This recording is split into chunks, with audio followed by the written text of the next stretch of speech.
They were not saying that we won't vet the rest of the people. What I speak of is that the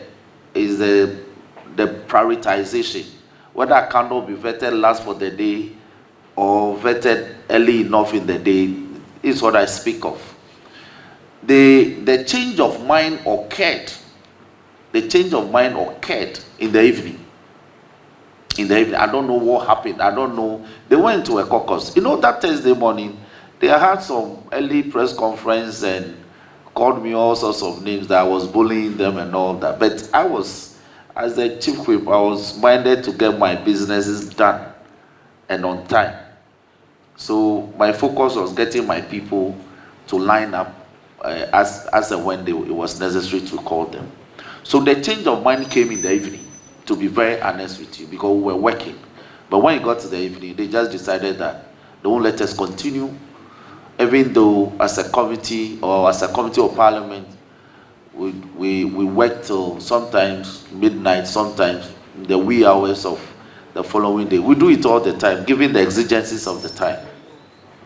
So I got worried that out of the blue, a decision is being made to not vet persons we had programmed the entire week. In fact, we had programmed the week before, who even pleaded to be heard earlier in the week, but we refused.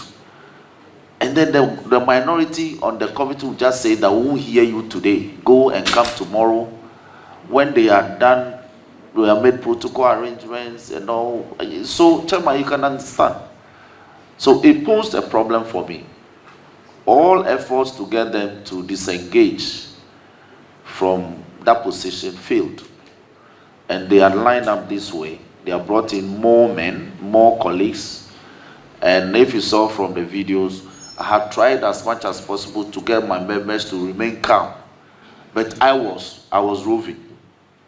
When I cannot took his seat, suddenly he was swamped. So I came to stand by him to ensure that he got sworn in and made ready for the proceedings to kickstart. Then Charles came to support me. And then, yes, Jerry came and Charles came to support me, as it were. He stood by his right hand side, if I recall. And I was this way, trying to get the clerk to get him sworn in. Then Jerry left, Jerry Shai went back. Then I saw Charles in a tango with the Honorable Tampuri, yes, that's my brother's name. And there was a crack in the first table. It's been pulled apart. So there was a big crack in between the first table and the second. And because of that opening, Charles got trapped in there. And I saw his back. I was looking at his back. And Tampuri was over him. And then... Sorry, Honorable Chief Whip, can you specify? There are two different Charleses on this. Charles Asilu, very well. my brother who just took the seat. So, and Tampuri is heavier, is much heavier set than Charles. And given the situation I saw that he was in, if I hadn't rushed to rescue him from the grip, I don't know what would have happened. Because the table was firmly in place and he had his back against it. And Tampuri was over him. And so I went to extricate him from his grip. That was how come I entered the fray. And I got my fugu entangled in the fray, and I was asking, we are brothers, we are lawyers, we are custodians, we don't do this. If you disagree with the proceedings, well, brother, you walk. You don't disrupt the proceedings. Then, as if he woke up, he looked at me with a smile and let go of the fugu. Then Bawa, that's the deputy marshal, then he and his men had come in. So I was saying that we are trying to bring the situation under control, but Bawa, you can tell, these are the troublemakers, so let them go. And then the policeman was also trying to help me. So he held my hand and was trying to extricate me from the grip so that I could leave the place. But these were things happening very fluidly, and a lot of arguments were flying all over the place. So that was what happened. And so eventually you saw my leader also trying to say that, Rock, these people don't listen to you. Leave them. Let's see how we can get the evening over. Then we can go home and come back the next day. We realized that, and you were deeply involved as a member of parliament, not only heckling, but there was physical contact with Tampori. He held your dress, you also held his dress. That's what we saw.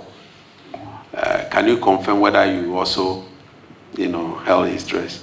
Not holding his dress at all. It would have led to, because I'm also strong enough. If I had held his dress, it would have led to something. But I had my two hands up. He had the front of my fugu this way, and I had my hands up, and I was exchanging. That was when I was telling him, "Oh, bro, why do you want us to fight over this? We are lawyers, we are custodians, we don't do this." Trying to reach out to him, his deepest recesses, and eventually he smiled and let go of the food. We saw the video, and we saw you move to that place. I want to find out from you. You did not go there to fight. At all. I was never interested in, because if I initiate anything, I'll lose my opportunity to have my proceedings continued. So I was interested in having order restored.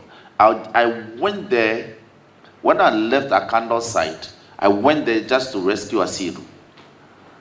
It was to get Asiru out of the grip of Tampuri, and then where he was trapped, practically. The commentary that is around that particular video, it appeared that there was fighting between you and the Tampuri. That's how we saw it in the video. You didn't fight at all? No. If you did not, why did Tampuri have to hold your smoke, your fugu? Well, they were interested in not getting any business done that day, and perhaps also because I'd come to take Asiru out of his grip. He didn't like the idea. I don't know what it was, but I'm making the point that he eventually smiled at me and let go of the fugu. So it was not a fight at all. It was. You heard your counterpart on the other side asking people to remove cables, tables, and the rest. And you saw how, on the other side, how, let me use this word, rowdy they have become. How come you are a whip here and you had members on our side and you didn't instruct them to also counter them? I was the beneficiary of the proceedings, so to speak. It's my ministers or nominees who were being processed, as it were. If I had encouraged my part of the committee to engage in the scuffle, I'm sure the events would have been recounted, would have been more terrible. I was the beneficiary, so my focus was not to get my people involved and to make sure that even though they were intended to disrupt as much as they could, they did very little damage. In fact, the instruction that the cables be pulled and tables be pulled apart came much earlier. There was one video where you saw me having heated arguments with the minority leader himself. That was when I was telling him that what he was doing was totally unacceptable. He couldn't be instructing his people this way. What was the instruction from the minority leader? Because we didn't hear that in the video. The instruction was that the vetting must not go on. Okay, we saw it. Yes, the vetting, there will be no vetting. And of course, there will be no vetting, and that they were also not going to leave. So, other instructions came, and so tables were being raised, some sideways of the tables were being raised and dropped, raised, dropped. Eventually, the table tumbled. lost 2 legs, if I recall. Cables were pulled. All this while I was stationed this way and ensuring that we could still work until I cannot took the seat. Then I came and moved in. Even when I moved in, I don't know, those other videos they didn't capture. We eventually had to move that table that lost 2 legs and rearrange the front. So where you were sitting, now we shifted another table, but we set it so it became narrow. Yeah, we have all those videos, Okay, but so too it became long. narrow. So you saw that we eventually tried to restore some order, and was anxious that we could still proceed with the vetting. But the electronic gadgets were completely damaged. So we couldn't do anything. And that was when leader came in to say that we should call it a day. You see, Chair, and things like this, sometimes we're all human. You needed not to be instructed for you to participate positively. Because you saw some of our colleagues practically lifting the seats and dumping them on the table. They'll lift a chair, dump it on the table. It happened for like 10 minutes or 15 minutes. And some even threatened pushing the chairs across to our side. Okay, provocation, but we didn't react. Then now they were lifting the tables, the side of the table, they were flipping it sort of. Now, if you don't go and restore, if you don't go and prevent that from happening, they could flip it and you may get hurt. So, yes, some of my members went there to ask it to stop the flipping of the tables, to prevent it. So they will flip it, they will bring it down. They will flip it, they will bring it down. And it was, I would rather commend them for trying to ensure that order was restored. I would rather commend my members who tried, including myself, that we were trying to restore order.